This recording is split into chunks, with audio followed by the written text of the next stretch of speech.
Shalom Bapak Ibu Jemaat, mari kita pada hari ini boleh mempersiapkan hati dan pikiran kita untuk masuk di dalam ibadah pada hari ini.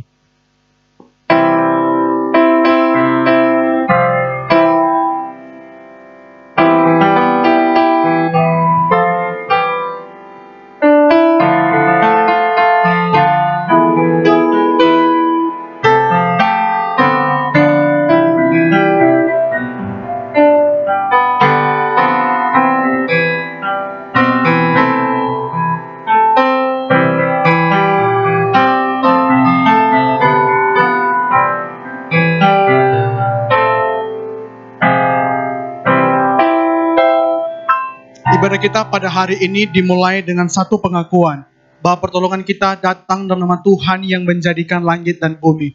Turunlah kiranya atas kita sekalian anugerah dan juga damai dari Allah Bapa, Allah Putra, dan Allah Roh Kudus. Amin.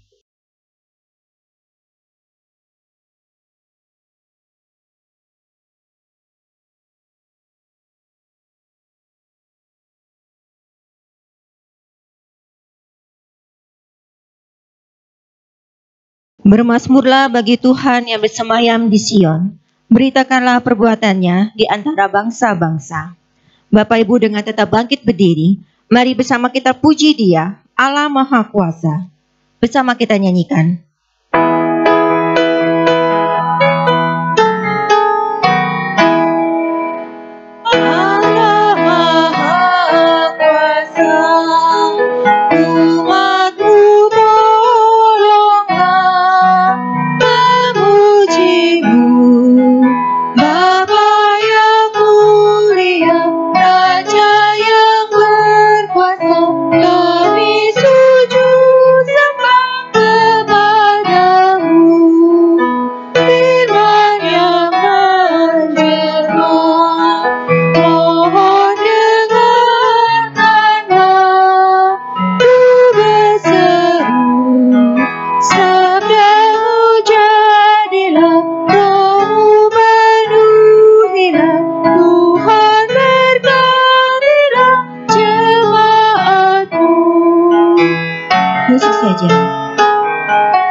Ya Allah lah Roh Kudus, mantapkanlah saksi. Kita nyanyikan berketiga. Kudus, mantapkan saksimu sekarang ini. Perintah hati ini taat kepadamu, jadikan kehendak-Mu pada kami. Ya Bapak Ibu dipersilakan untuk duduk. Pembacaan Alkitab pada minggu hari ini diambil dari Yohanes 3 ayat 3 sampai 6. Kita baca secara bertanggapan, liturgis memulai terlebih dahulu. Yesus menjawab, katanya, "Aku berkata kepadamu, sesungguhnya jika seorang tidak dilahirkan kembali, ia tidak dapat melihat kerajaan Allah." Kata Nikodemus kepadanya, "Bagaimanakah mungkin seorang dilahirkan kalau ia sudah tua? Dapatkah ia masuk kembali ke dalam rahim ibunya dan dilahirkan lagi?" Jawab Yesus, "Aku berkata kepadamu, sesungguhnya jika seorang tidak dilahirkan dari air dan roh, ia tidak dapat masuk ke dalam kerajaan Allah. Apa yang dilahirkan dari daging adalah daging, dan apa yang dilahirkan dari roh adalah roh." Bapak Ibu, kembali kita akan memuji Tuhan kita. Bersama kita nyanyikan Kidung Roh Kudus. Kita katakan, Yesus penuhilah hatiku, penuhi hati kami dengan Roh Kudus. Semoga roh anak Allah dan kasih-Nya padamu memenuhi hatimu dan jiwamu. Kita nyanyikan pujian ini bersama. Semoga roh anak dan kasih-Nya padamu memenuhi hatimu dan jiwamu. Oh, turunlah Roh Kudus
Semoga kau naikkan pujian, hatimu penuh girang. Pujilah nama Tuhan Yesus Kristus, biarkanlah Dia hibur susahmu. Kita nyanyikan pada bait yang kedua. Semoga kau naikkan pujian, hatimu penuh girang. Pujilah nama Tuhan Yesus Kristus. Oh, biarlah Dia susahmu dan hapus air matamu. Kau dapat hidup bersandar namanya Yesus. Oh, penuhilah hatiku.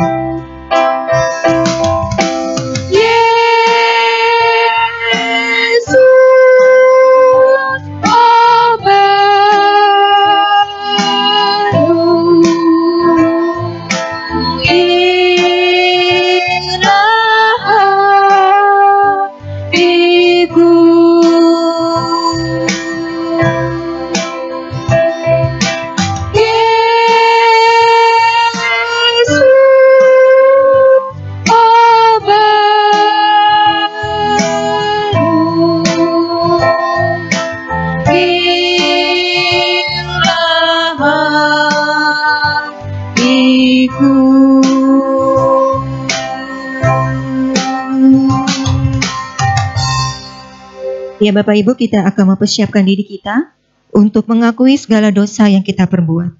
Mari kita datang kepadanya, kita akui dosa-dosa kita. Kita nyanyikan dekat ke salib-Mu. Bawalah aku Yesus dekat ke salib-Mu. Air hidup curahkanlah, segarkan jiwaku. Kita nyanyikan pujian ini dengan hati yang benar-benar dengan sungguh-sungguh. Aku Yesus dekat ke salib-Mu. Air hidup curahkanlah, segarkan jiwa.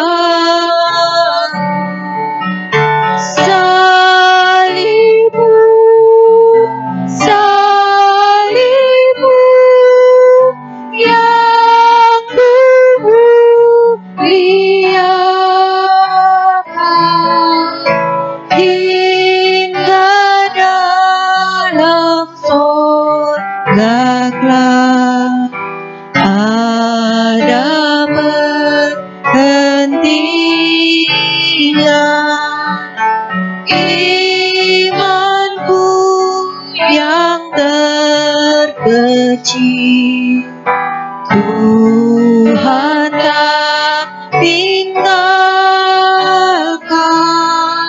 sinarilah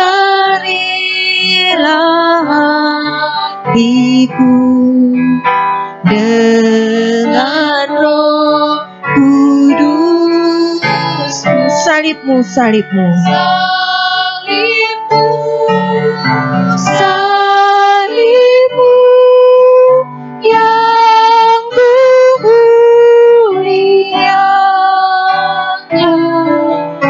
hingga dalam sorga kelak ada perhentian. Musik saja. Ya Bapak Ibu yang ada di rumah, dipersilakan untuk bangkit berdiri. Kita nyanyikan bait yang ketiga. Salib-Mu sandaranku, ku rindu kasih-Mu ya Tuhan selama aku hidup. Salib-Mu sandaranku, ku rindu kasih-Mu selama aku hidup. Padamu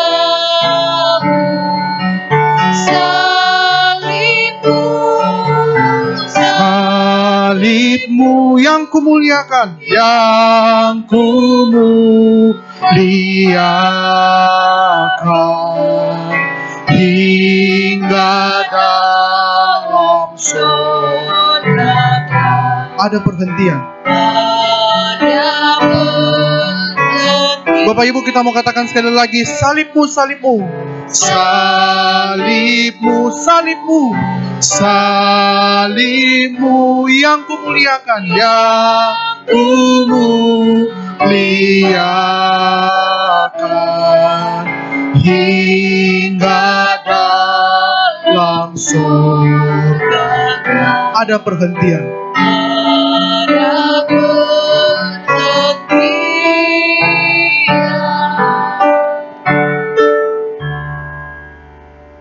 Dengarlah Tuhan seruan yang kusampaikan. Kasihanilah aku dan jawablah aku. Bapak Ibu, mari dengan rendah hati kita boleh terbuka di hadapan Tuhan secara jujur. Kita menyatakan segala dosa, segala hal yang kita lakukan yang tidak baik di hadapan Tuhan, dan kita tahu itu. Mari saat ini di kesempatan yang indah kita boleh datang mengakuinya di hadapan Tuhan dan memohon Tuhan boleh mengasihani diri kita dan juga boleh menjawab setiap seru doa kita. Mari kita berdoa secara pribadi di hadapan Tuhan.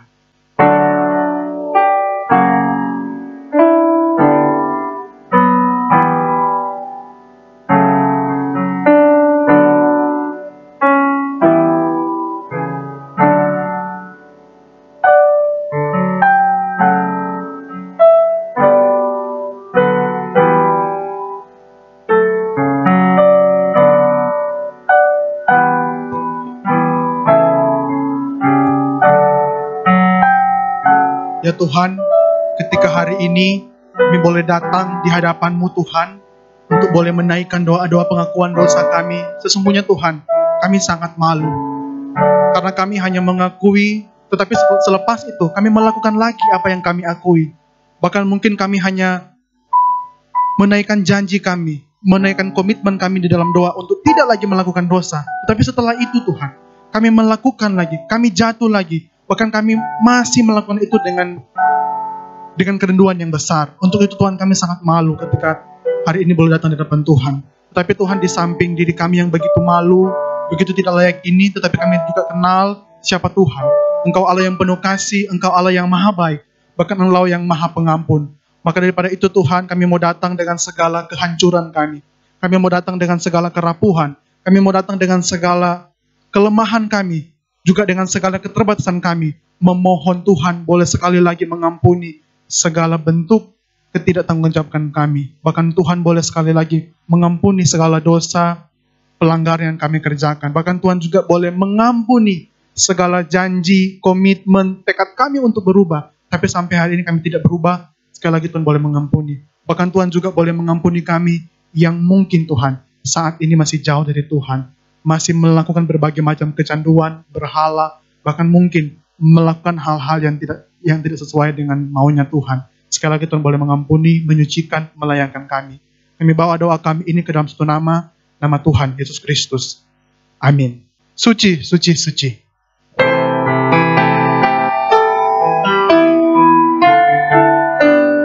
Mari kita angkat pujian ini bersama-sama. Suci, suci. Dengan satu keyakinan, hari ini kita mau memuji rahmat-Nya yang besar. Hari ini memuji rahmat-Mu. Sekali lagi kita mau katakan suci, suci. Suci, suci, Allah Maha Kasih, Allah Tritu. Layak kita puji dan sembah.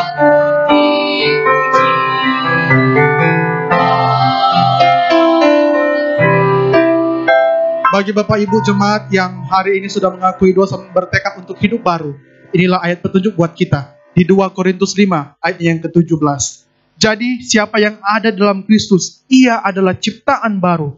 Yang lama sudah berlalu, sesungguhnya yang baru sudah datang. Masih dengan sikap berdiri, kita akan sama-sama mengakui pengakuan iman kita yang diakui dari gereja di segala abad dan segala tempat, yang berbunyi demikian. Aku percaya kepada Allah, Bapa yang Maha Kuasa, Khalik langit dan bumi, dan kepada Yesus Kristus, Anak yang tunggal Tuhan kita, yang dikandung daripada Roh Kudus, lahir dari anak darah Maria, yang menderita sengsara di bawah pemerintahan Pontius Pilatus, disalibkan, mati dan dikuburkan, turun ke dalam kerajaan maut. Pada hari yang ketiga, bangkit pula dari antara orang mati, naik ke surga, duduk dengan Allah, Bapa yang Maha Kuasa. dan dari sana ia akan datang untuk menghakimi orang yang hidup dan mati. Aku percaya kepada Roh Kudus, gereja yang kudus dan am, persekutuan orang kudus, pengampunan dosa, kebangkitan tubuh, dan hidup yang kekal. Amin. Bapak Ibu jemaat yang berada di rumah boleh silakan duduk, mengambil tempat duduk masing-masing. Bapak Ibu, saya akan menyapa Bapak Ibu semua yang hari ini mengikuti live streaming di rumah masing-masing. Shalom, apa kabar hari ini? Saya berharap semua kita dalam keadaan yang baik-baik saja. Bahkan saya juga dengan sukacita menyambut baik Bapak Ibu yang jemaat kita maupun jemaat di luar GKI Pangkal Pinang yang mungkin hari ini sedang mengikuti live streaming. Halo, apa kabar? Kiranya ibadah hari ini boleh memberkati kita. Dan satu pengumuman pada hari ini, nanti di doa Rabu seperti biasanya, lewat live streaming di jam yang ditentukan di 18.30, kita akan sama-sama beribadah bersama, mendengarkan firman Tuhan. Tetapi terlebih kita boleh mengambil bagian, untuk kita boleh menjadi orang Kristen yang boleh berdoa bagi banyak hal. Mari persiapkan hati kita untuk ibadah nanti di doa Rabu. Bapak Ibu, kita akan melanjutkan ibadah kita. Sebelumnya kita akan menaikkan pujian, mengalirlah kuasa Roh Kudus. Biarlah pujian ini boleh menuntun kita untuk mempersiapkan hati, pikiran, perasaan kita untuk boleh menerima berkat firman Tuhan. Dan biarlah pujian ini boleh mendorong kita supaya Roh Kudus boleh hidup, mengalir dan memimpin hidup kita. Bagaikan tanah kering yang merindukan air,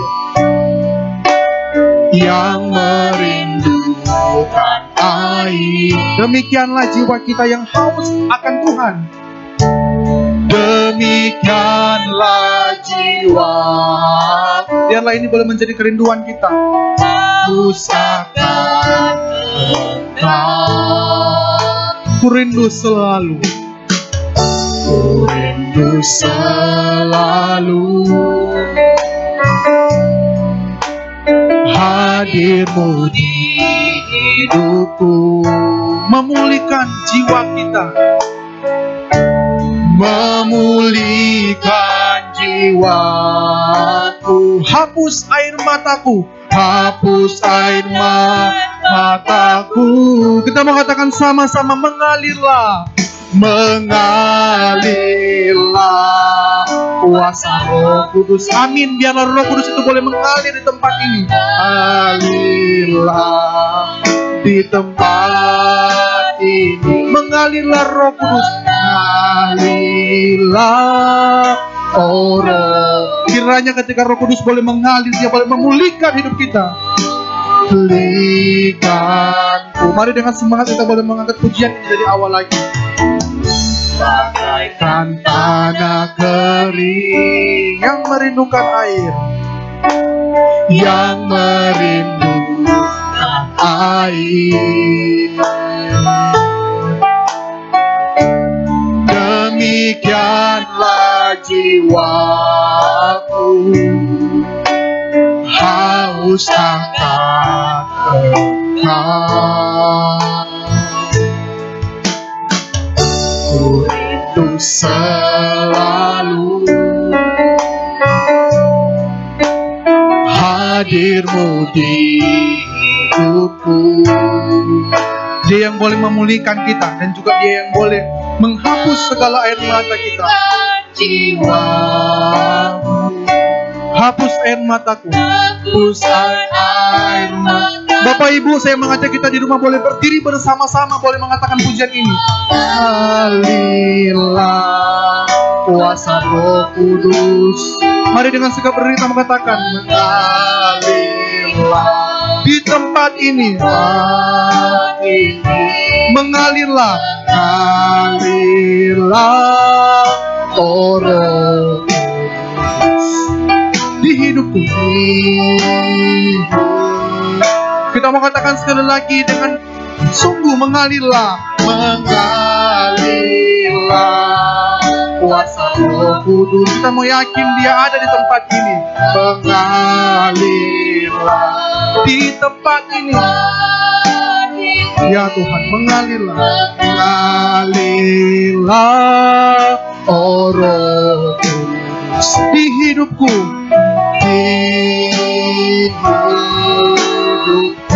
Di hidupku.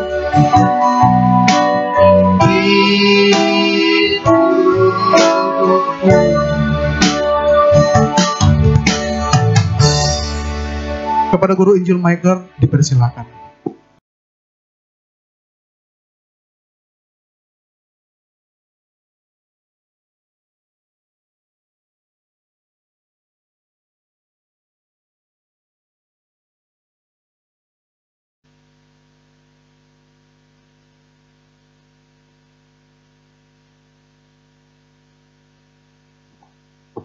Shalom saudara sekalian, mari kita akan berdoa dulu sebelum kita merenungkan firman Tuhan.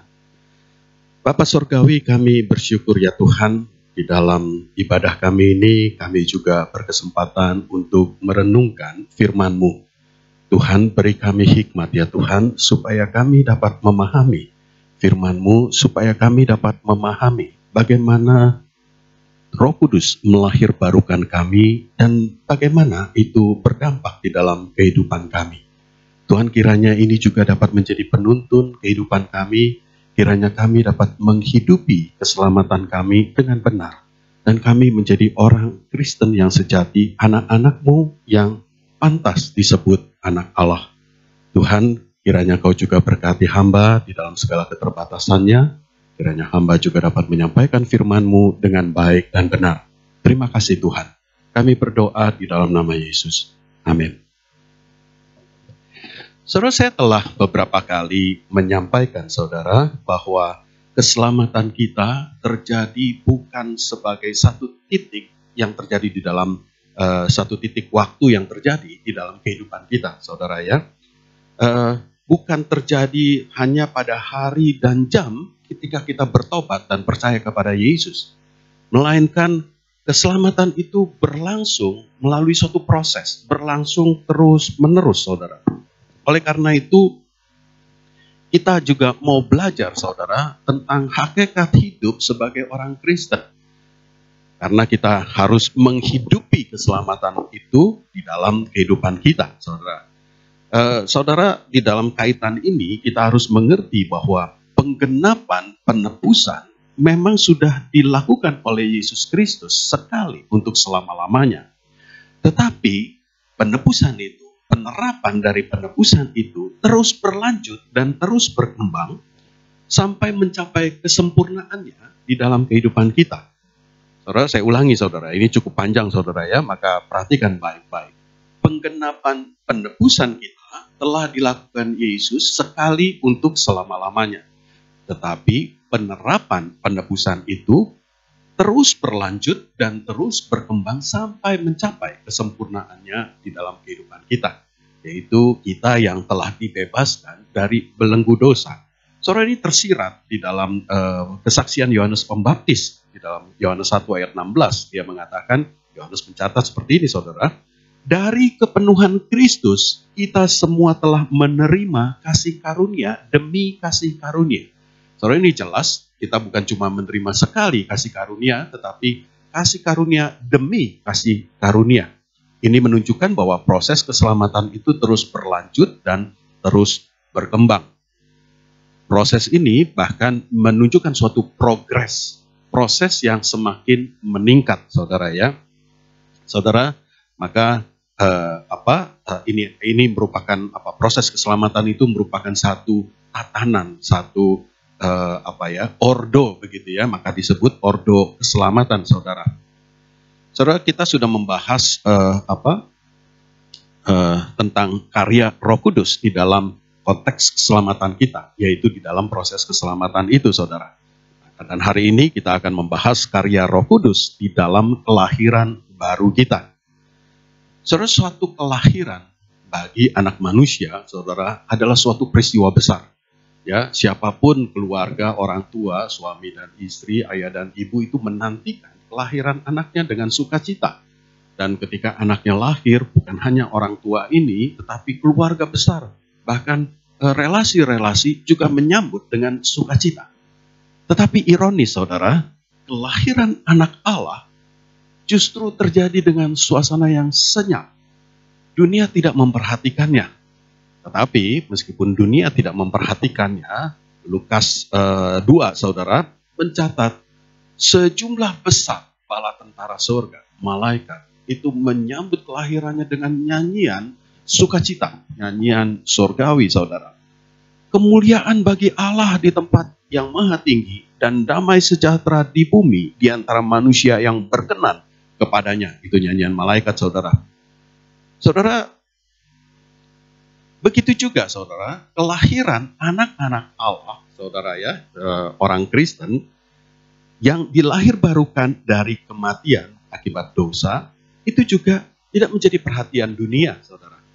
Meskipun demikian, ketika seorang anak Allah dilahir baru kan, saudara, malaikat di sorga akan bersukacita, seperti dikatakan Yesus di dalam yang dicatat di dalam Lukas 15 ayat 10. Demikian juga akan ada sukacita pada malaikat-malaikat Allah karena satu orang berdosa yang bertobat. Saudara, kelahiran baru atau regenerasi adalah kelahiran secara rohani yang menjadikan seorang yang telah mati karena dosa dan pelanggaran terhadap Allah menerima hidup baru sebagai anak Allah.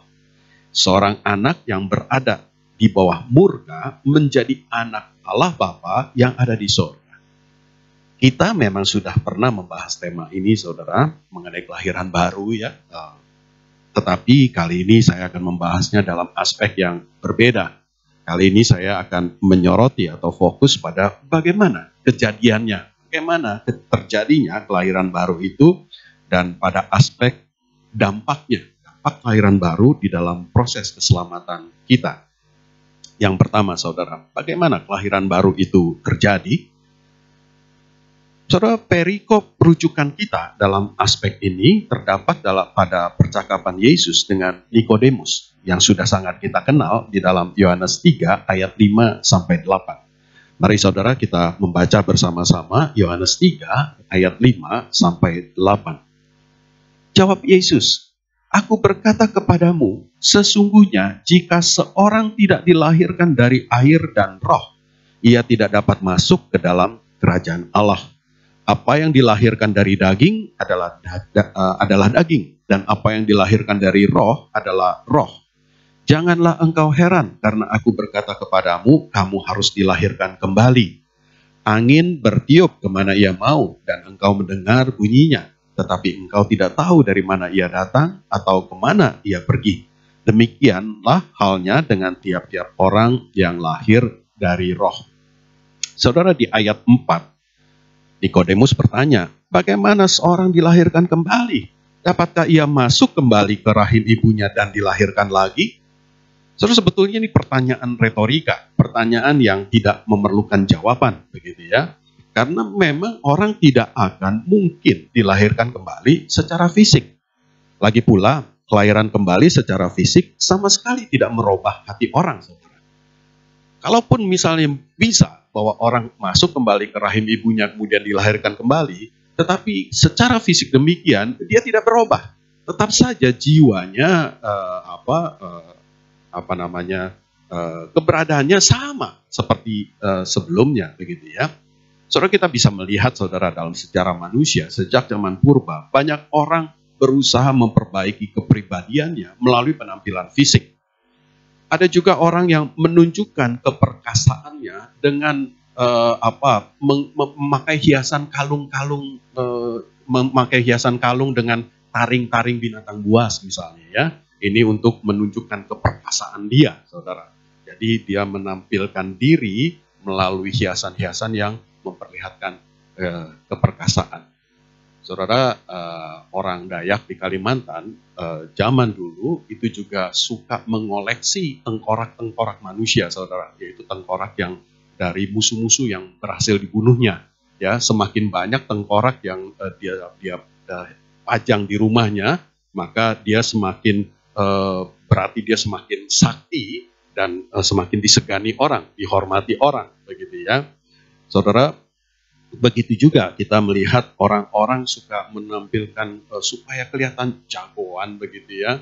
mungkin dia berpenampilan apa ya dengan tato dan sebagainya. Ini untuk memberikan apa namanya seakan-akan di dalam dia itu terlihat dari penampilan luarnya. Padahal tidak, saudara. Penampilan luar itu tidak merubah penampilan di dalam. Kalau memang dia orang yang lemah, ya tetap saja lemah, walaupun penampilan luarnya memperlihatkan perkasa, ya tidak merubah. Saudara mungkin ingat saya pernah menyampaikan ilustrasi mengenai tikus, saudara ya. Tikus yang sudah lelah, sudah muak karena sering dikejar-kejar kucing begitu ya. Kemudian dia minta pada seorang pertapa, "Robah saya dong menjadi kucing, saya sudah capek dikejar-kejar terus oleh kucing." Ya, kemudian permintaannya dikabulkan, dia menjadi kucing. Tetapi ketika menjadi kucing, dia dikejar-kejar anjing. Dia minta lagi dirubah menjadi anjing. Terus setelah menjadi anjing, dia dikejar-kejar oleh binatang yang lebih kuat lagi begitu ya. Sampai akhirnya dia minta menjadi singa, binatang yang paling kuat begitu ya. Setelah menjadi singa pun percuma. Karena nyalinya, hatinya tetap saja hati tikus begitu ya. Tetap saja di dalamnya lemah, sehingga penampilan bagaimanapun itu tidak bisa merubah apa yang ada di dalamnya, saudara. Begitu juga dengan manusia, kalau dilahirkan kembali secara fisik, tidak merubah apapun. Nah, saudara, kembali kepada pokok permasalahan kita, saudara. Bagaimana kelahiran baru itu terjadi? Saudara, atas pertanyaan Nikodemus, jawaban Yesus jelas sekali mengajarkan bahwa kelahiran baru bukanlah kelahiran fisik, melainkan suatu metafora dari kelahiran rohani. Kelahiran seorang bayi secara fisik itu menandai dimulainya kehidupan bayi itu di dunia. Kelahiran kembali seseorang secara rohani menandai awal hidup yang baru.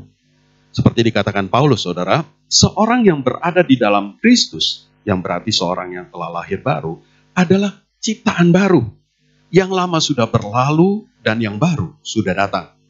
Yang lama dari orang itu sudah tidak ada lagi, sudah berganti dengan orang yang baru, ya. Nah, saudara, selanjutnya Tuhan Yesus menjelaskan bagaimana kelahiran baru itu terjadi. Ya, Tuhan Yesus mengatakan kelahiran baru itu terjadi dari air dan roh. Kalau engkau tidak dilahirkan dari air dan roh, kamu tidak dapat melihat kerajaan Allah, dikatakan ya di ayat 5. Apa maksudnya air dan roh?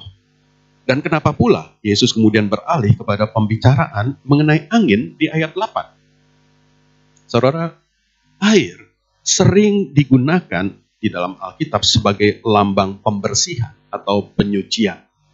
Tetapi di dalam beberapa perikop Alkitab, tersirat air juga digunakan merujuk kepada Roh Kudus. Dalam hal ini, air dan roh bisa dianggap sebagai satu unsur yang melahirbarukan. Tetapi Alkitab juga menggunakan metafora air untuk merujuk kepada firman Tuhan. Ya, saudara, jadi ada perikop-perikop yang menunjukkan air itu kepada Roh Kudus, tetapi juga tidak sedikit perikop yang menunjuk kepada firman Tuhan, begitu ya. Misalnya di dalam Efesus 5 ayat 25 dan 26, saudara, Paulus memberi gambaran relasi suami istri dan itu digambarkan seperti relasi Kristus dengan jemaat. Dalam nas ini, Paulus menasehati para suami untuk mengasihi istri. Dikatakan sebagaimana Kristus telah mengasihi jemaat dan telah menyerahkan dirinya baginya untuk menguduskannya. Sesudah ia menyucikannya dengan memandikannya dengan air dan firman. Saudara, kalau dikatakan air dan firman, kata dan itu menunjukkan air dan firman itu adalah dua unsur yang berbeda, saudara ya. Jadi di sini air tidak merujuk kepada firman karena dua unsur yang berbeda. Tetapi saudara, sebetulnya versi terjemahan yang lain, hampir semua saudara ya, memperlihatkan bahwa air dan firman di sini itu adalah satu unsur, saudara. Saudara, kita lihat pertama pada perterjemahan bahasa Indonesia sehari-hari, versi BIS, saudara ya, dari LAI. Di situ diterjemah ayat Efesus 5:26 itu dikatakan, Kristus melakukan itu supaya ia dapat membersihkan jemaat itu dengan ajarannya dan melalui air baptisan. Dengan ajarannya berarti dengan firman-Nya. Di sini jelas dikatakan jemaat dibersihkan atau disucikan bukan dengan air dan firman, melainkan dengan ajaran atau firman Kristus melalui air baptisan. Begitu juga terjemahan bahasa Inggris, kita dapat melihat, dan di situ malah lebih jelas lagi saudara ya. Misalnya NIV menerjemahkannya sebagai cleansing by the washing with water through the word. Air, jadi air membersihkan dengan air melalui firman atau di dalam firman. Ya, jadi air merujuk kepada firman. Kemudian di dalam Yohanes 15 ayat 3, saudara, Tuhan Yesus mengatakan demikian. Kamu memang sudah bersih karena firman yang telah kukatakan kepadamu. Di sini juga jelas menyatakan jemaat dibersihkan dengan firman Kristus. Satu nas lagi ada di dalam surat Yakobus 1 ayat 18, saudara. Atas kehendaknya sendiri, ia telah menjadikan kita oleh firman kebenaran, supaya kita pada tingkat yang tertentu menjadi anak sulung di antara semua ciptaannya. Jadi saudara, di sini juga ditegaskan firman kebenaran atau Alkitab menjadi sarana Allah untuk menjadikan kita anak-anaknya. Atau dengan kata lain, firman Tuhan menjadi sarana Allah untuk melahirbarukan kita. Jadi saudara, kelahiran baru itu dikerjakan oleh Roh Kudus dengan menggunakan firman Tuhan. Ketika firman Tuhan dibagikan atau diberitakan dan diajarkan kepada orang-orang, Roh Kudus menggunakan firman itu untuk menghidupkan kehidupan rohani yang baru kepada orang-orang yang ditetapkan Allah untuk diselamatkan. Saudara, selanjutnya Tuhan berbicara mengenai angin. Ayat 7 dan 8 saya bacakan sekali lagi. Janganlah engkau heran karena aku berkata kepadamu, kamu harus dilahirkan kembali. Angin bertiup kemana ia mau dan engkau mendengar bunyinya, tetapi engkau tidak tahu dari mana ia datang atau kemana ia pergi. Demikianlah halnya dengan tiap-tiap orang yang lahir dari roh. Apa maksud nas ini, saudara? Angin dapat kita rasakan dan bunyinya dapat kita dengar. Tetapi dari mana ia datang dan kemana dia pergi, tidak bisa kita ketahui. Artinya angin bergerak sekehendak hatinya dan tidak menurut kehendak kita. Baik dalam bahasa Ibrani, bahasa asli yang digunakan perjanjian lama, maupun bahasa Yunani, bahasa asli perjanjian baru. Di dalam kedua bahasa itu, angin dan roh itu menggunakan satu kata yang sama, saudara. Dalam bahasa Ibrani, ruah. Itu artinya nafas, bisa berarti juga angin, juga roh. Dalam bahasa Yunani, pneuma itu juga berarti angin atau roh. Jadi ayat 8 ini secara langsung angin itu menunjuk kepada Roh Kudus yang melahirbarukan kita menurut kehendaknya, yaitu menurut kehendak Allah Bapa. Ayat 8 saudara sebetulnya merupakan penegasan dari ayat 7. Karena kalimat kamu harus dilahirkan kembali, kata asli dari kembali di situ saudara itu adalah anoten ya. Di dalam bahasa Yunani. Dan itu bukan hanya berarti kembali, tetapi bisa juga diterjemahkan dari atas. Jadi anoten itu bisa berarti kembali, bisa juga berarti dari atas. Artinya, kelahiran baru kita itu berasal dari atas, dari Allah, atas inisiatif Allah. Bukan dari kehendak kita, begitu ya. Bukan menurut keinginan kita, melainkan menurut ketetapan Allah. Nah, ini menjadi dasar utama saudara dari penjelasan di dalam aspek yang kedua ya. Aspek yang kedua yaitu pertanyaan apa dampaknya di dalam proses keselamatan kita, apa dampak kelahiran baru di dalam kehidupan kita. Saudara, bahwa kelahiran baru itu adalah inisiatif Allah dan menurut ketetapan Allah. Ketetapan yang pasti dan tidak berubah itu sudah dikatakan di dalam Yohanes, yaitu di dalam Yohanes 1, saudara, ayat 12 dan 13. Saya bacakan bagi kita semua. Yohanes 1 ayat 12 dan 13. Tetapi semua orang yang menerimanya diberinya kuasa supaya menjadi anak-anak Allah, yaitu mereka yang percaya dalam namanya. Orang-orang yang diperanakan bukan dari darah atau dari daging, bukan pula secara jasmani oleh keinginan seorang laki-laki, melainkan dari Allah. Kita nas ini berarti semua orang yang menerima Yesus diberi Allah kuasa untuk menjadi anak-anak Allah. Maksud kalimat ini sama dengan Yohanes 3 ayat 8 yang kita bahas tadi, saudara ya. Kita menerima Yesus karena kita telah lahir baru dan dapat beriman kepada Yesus. Ayat 13, Yohanes 1 ayat 13 kemudian menegaskan bahwa kelahiran baru itu bukan dari darah atau dari daging, bukan pula oleh keinginan seorang laki-laki. Saudara, banyak penafsir Alkitab, termasuk juga Agustinus, Martin Luther, dan juga Calvin, saudara, memisahkan antara darah dan daging dalam kalimat di atas. Sehingga ayat 13 itu mengandung 3 kata bukan, gitu ya, 3 frasa bukan. Kelahiran baru itu bukan dari darah, bukan dari daging, dan bukan pula dari keinginan laki-laki.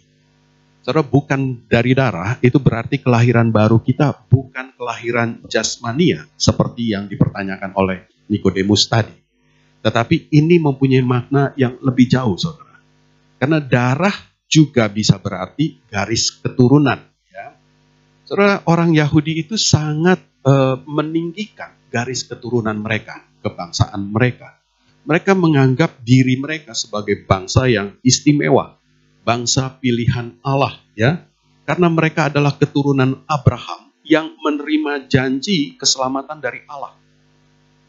Tetapi Yesus dan juga para rasul menyatakan, Allah bukan melihat keturunan seperti itu. Allah bukan melihat hubungan jasmania, melainkan Allah melihat hubungan rohani.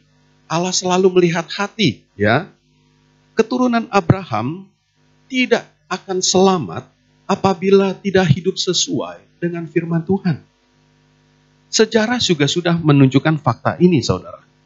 Kenyataannya orang Israel binasa di padang gurun karena mereka tidak percaya kepada Allah dan mereka menolak masuk ke tanah perjanjian.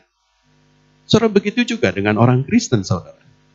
Orang Kristen yang tidak mempunyai hubungan yang benar dengan Allah juga tidak akan selamat hanya karena statusnya orang Kristen atau orang tuanya Kristen dan dia sudah dibaptis, begitu ya. Saudara, memang Tuhan menjanjikan keselamatan yang pasti bagi setiap orang Kristen. Tetapi jaminan keselamatan itu hanya berlaku bagi orang Kristen sejati. Perhatikan, orang Kristen sejati. Yaitu orang Kristen yang benar-benar hidup berpusat kepada Tuhan. Dan dengan demikian pasti punya relasi yang benar dengan Dia. Frasa negatif yang kedua, saudara. Dikatakan bukan dari daging. Saudara, biasanya daging diasosiasikan dengan hawa nafsu manusiawi, ya. Atau di dalam surat-surat Paulus seringkali daging itu bermakna tabiat yang berdosa, ya.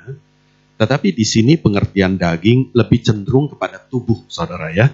Di mana di dalam tubuh ini itu juga termasuk emosi dan kehendak. Ya, karena termasuk pikiran, termasuk jiwa, jadi termasuk di dalamnya adalah emosi dan kehendak manusia. Beberapa orang Kristen, saudara, menjadi Kristen karena perasaannya tergugah. Misalnya oleh khotbah yang menyentuh hati, ya, atau oleh kesaksian, oleh kisah yang menggugah emosi, begitu ya, sehingga dia bisa meneteskan air mata karena dia merasa kisah-kisah itu atau khotbah itu begitu menyentuh hatinya. Dan dia kemudian tergerak untuk menjadi Kristen. Saudara, kalau seperti ini, orang ini digerakkan oleh khotbah atau kesaksian hidup seseorang yang menggetarkan jiwanya. Tetapi bukan digerakkan oleh Yesus sendiri. Hatinya tergerak, tetapi bukan karena pembaruan oleh Roh Kudus, melainkan oleh kerja emosi dan perasaannya sendiri. Ini membuatnya menjadi Kristen yang merasa dirinya Kristen, tetapi tidak mempunyai relasi yang benar dengan Allah. Maka dia tidak termasuk anak Allah. Bagaimana dia dikatakan anak Allah? Kalau hubungan dengan Allah juga tidak benar, begitu ya. Kalau dia tidak pernah bersekutu dengan Allah, tidak pernah ngobrol dengan Allah, ya maka bagaimana dia bisa disebut anak-anak Allah kalau hubungannya tidak baik ya dengan Allah. Frasa yang ketiga, saudara, bukan karena keinginan manusia. Saudara, keinginan manusia ini mirip dengan pengertian daging tadi, saudara ya. Kalau daging tadi berbicara mengenai kekristenan yang digerakkan oleh emosi, maka di sini di dalam frasa ketiga ini kekristenan itu digerakkan oleh kehendak, oleh kesadaran, oleh hikmat yang dimiliki dia, gitu ya. Emosi mudah berubah-ubah, tergantung mood, tergantung kondisi lingkungan, tergantung hal-hal di luar dirinya, begitu ya. Tetapi kalau kesadaran diri, hikmat itu lebih kuat dan lebih stabil. Jadi frasa ketiga ini derajatnya lebih tinggi lah ya daripada yang kedua tadi, yang mengenai daging tadi, saudara ya. Tetapi saudara, tetap juga kesadaran diri meskipun derajatnya lebih tinggi, meskipun dia lebih kuat, lebih stabil, tetapi kesadaran diri tidak juga bisa menjamin seseorang menjadi Kristen yang sejati. Saudara, kita bisa melihat orang secara umum, saudara ya, orang yang punya hikmat, yang mempunyai kesadaran diri tinggi, kedewasaan, kematangan pribadi yang baik, saudara, maka dia bisa menjadi orang yang berhasil, sukses. Kenapa? Karena kesadaran yang tinggi itu kemudian mendorong dia untuk dengan sungguh-sungguh berjuang, begitu ya, untuk mencapai cita-citanya. Dia sungguh-sungguh berusaha untuk meniti karirnya sehingga dia semakin tinggi jabatan di dalam pekerjaannya. Dia juga bisa mengembangkan usahanya dengan telaten dan kerja keras sehingga dia berhasil di dalam usahanya. Dia juga bisa menjadi, kalau dia ilmuwan, dia bisa menjadi ilmuwan yang handal karena dia belajar dengan sungguh-sungguh dan dengan tekun ya. Tetapi saudara, apapun bisa dikejar oleh seseorang dengan ketetapan hati dan ketekunan yang tinggi, tetapi tidak ada seorang pun dapat lahir baru dengan kehendaknya sendiri. Meskipun dia berhikmat, meskipun dia mau menjadi Kristen, begitu ya, tetapi dia tidak mungkin itu timbul dari kehendaknya sendiri. Kesadaran yang tinggi tidak membuat dia kemudian ingin menjadi anak-anak Allah, menjadi Kristen, begitu ya. Sama saudara, seseorang tidak bisa begitu saja masuk di dalam satu keluarga, kemudian minta diakui sebagai anak karena dia melihat keluarga ini baik sekali, begitu ya. Dia melihat kehidupan keluarga ini begitu idealnya, sangat baik kalau saya menjadi anak mereka, begitu ya. Kemudian dia datang kepada orang tua itu dan minta diangkat sebagai anak. Tidak bisa, saudara, kalau itu dari keinginannya sendiri, kecuali orang tua itu yang memang mau mengangkatnya menjadi anak. Demikian juga, saudara, seseorang tidak bisa menjadi anak Allah kalau bukan Allah sendiri yang mengangkatnya menjadi anak. Kita menjadi Kristen karena Roh Kudus melahirbarukan kita secara rohani dan menjadikan kita anak-anak Allah. Saudara, ketiga frasa negatif tadi dari Yohanes 1 ayat 13 tadi bukan hanya menjelaskan hakikat kelahiran baru kita, tetapi juga menjadi jawaban pertanyaan kedua kita, yaitu apa dampak kelahiran baru itu di dalam proses keselamatan kita atau di dalam kehidupan Kristen kita, ya. Saudara, frasa pertama, bukan dari darah, itu menunjuk kepada status, tadi saya katakan keturunan, begitu ya. Status Kristen itu tidak menjamin keselamatan kita. Janji kepastian keselamatan hanya berlaku bagi orang yang mempunyai relasi dengan Allah. Ini mencakup kehidupan yang benar, yang sesuai dengan firman Tuhan, yang sesuai dengan perintah dan kehendak Allah. Nah, saudara, di dalam proses keselamatan, ini adalah proses pengudusan kita, yaitu proses di mana kita semakin serupa dengan Kristus. Maka dampak kelahiran baru itu seharusnya juga merubah hidup kita. Ingat kutipan dari 2 Korintus 5 ayat 17 tadi, yang lama sudah berlalu dan yang baru sudah datang. Saudara, setelah lahir baru, kita tidak bisa lagi hidup seperti dulu.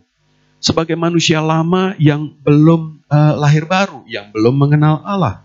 karakter lama yang mementingkan diri sendiri, yang tidak mengasihi sesama, pemarah, suka membalas kejahatan orang, itu harus berubah menjadi karakter Kristus yang mengorbankan diri untuk keselamatan manusia.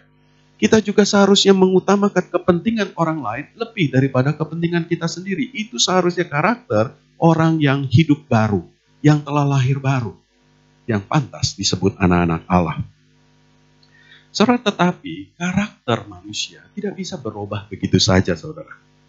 Nah, frasa kedua dan ketiga mengajarkan kepada kita emosi dan kehendak kita sendiri tidak dapat merubah karakter alamiah kita. Tetapi Roh Kudus yang telah memulai pembaruan kita dengan melahirbarukan itu. Maka di dalam melahirbarukan itu, Roh Kudus telah menanamkan benih firman Allah. Memberikan hati yang baru, yang berasal dari Allah. Hati yang taat, hati yang tunduk, hati yang mau dengar-dengaran kepada perintah dan hukum Allah. Dan itu, saudara, kelahiran baru itu, titik awal yang baru itu menjadi modal, menjadi titik awal yang menggerakkan perubahan hati dan karakter alamiah kita. Ya, dengan demikian, perubahan karakter menjadi karakter anak-anak Allah itu bukan berdasarkan emosi dan kehendak kita sendiri, melainkan emosi dan kehendak yang sudah dilahirbarukan oleh Roh Kudus. Jadi saudara, jangan bergantung pada diri sendiri. Jangan bergantung pada emosi dan kehendak kita. Jangan biarkan emosi dan kehendak kita itu mengatur kehidupan kita. Melainkan serahkanlah itu. Serahkan emosi dan kehendak kita dipimpin oleh Roh Kudus. Maka kita akan berhasil di dalam proses pengudusan kita. Karena hidup kita dipenuhi oleh Roh. Amin. Mari kita berdoa. Bapa Surgawi, sekali lagi ya Tuhan, kami mohon hikmat. Tanamkan firman yang telah kami bahas ini di dalam hati dan pikiran kami. Dan biarlah ini menjadi hidup terus di dalam kehidupan kami. Kami rindu ya Tuhan, kami bukan hanya menjadi Kristen di dalam status, tetapi kami sungguh-sungguh menjadi anak-anak Allah yang sejati, yang hidup di dalam firman-Mu, yang hidup sesuai dengan kehendak-Mu. Tolong kami Tuhan, berikan kami hikmat dan kekuatan itu. Terima kasih Tuhan. Di dalam nama Yesus kami berdoa. Amin.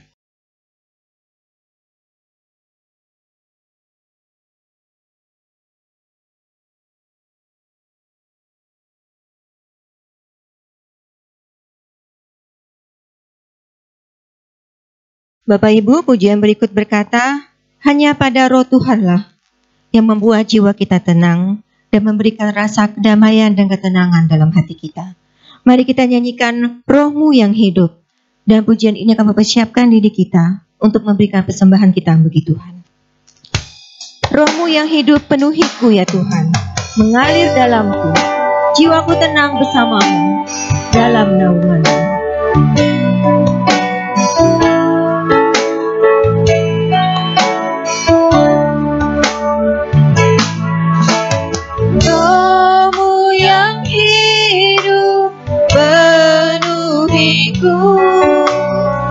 Mengalir dalamku, jiwaku tenang bersamamu dalam naunganmu. Buka hati untuk jamaah-Mu, berserah penuh di hadirat-Mu. Kau ambil alih seluruh hidupku, biarkan-Mu menyembah-Mu. Roh-Mu yang kudus, pulihkanku. Engkaulah damaiku. Ku hidup oleh anugerah-Mu.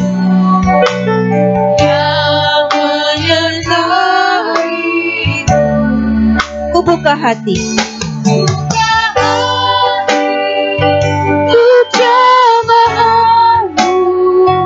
Berserah penuh di hadiratmu, Kau ambil alih seluruh hidupku, biarkanmu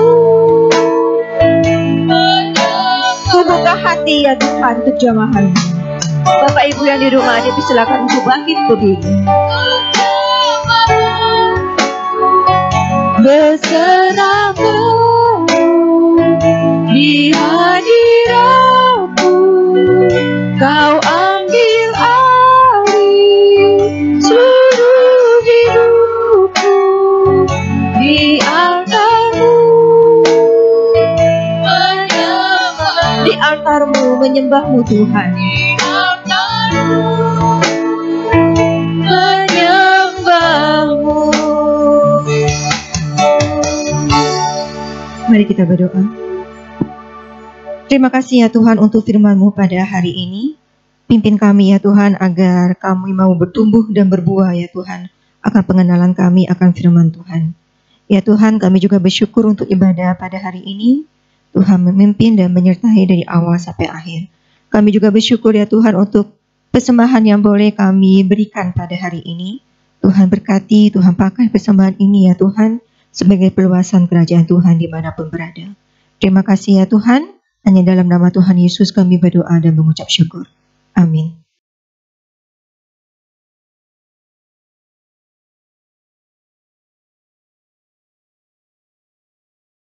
Saudara, saya ingin mengajak kita sekali lagi bicara atau berdoa mengenai COVID, saudara.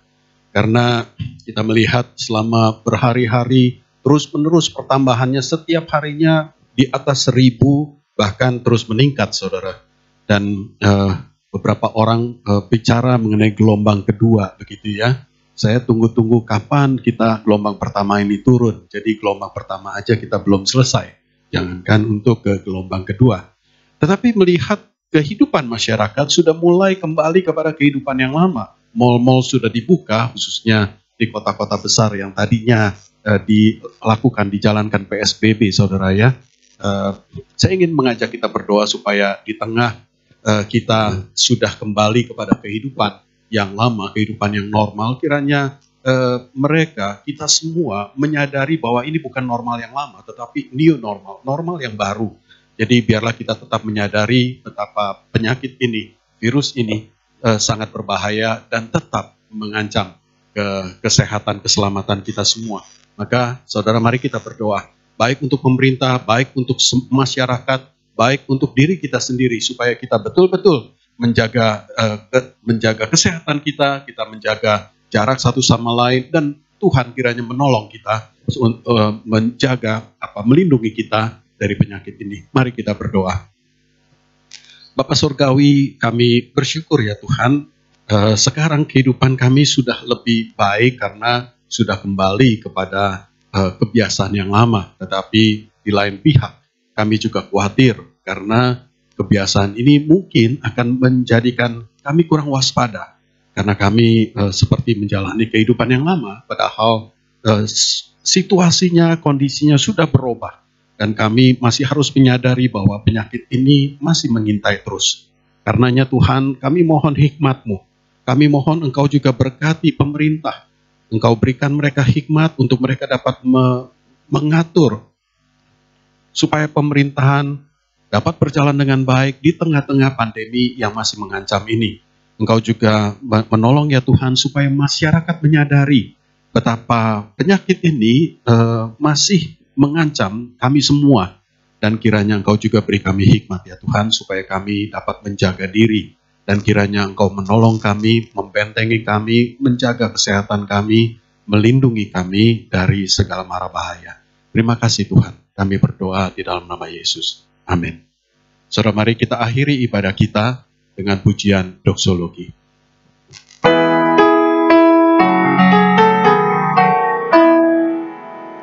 Puji Allah Bapa Putra, puji Allah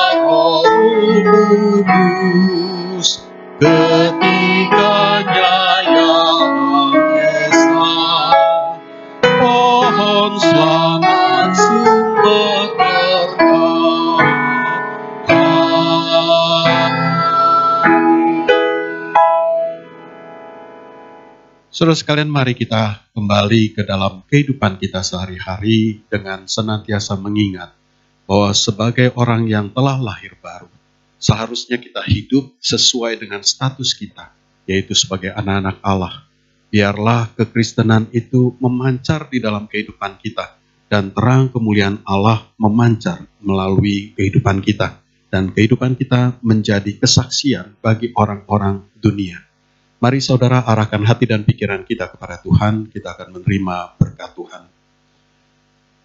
Kiranya Allah Bapa di dalam persekutuan dengan Tuhan Yesus Kristus dan dengan Roh Kudus senantiasa memberkati kita dan melindungi kita, dan senantiasa memberi kita kasih karunia serta damai sejahtera mulai hari ini sampai selama-lamanya. Amin.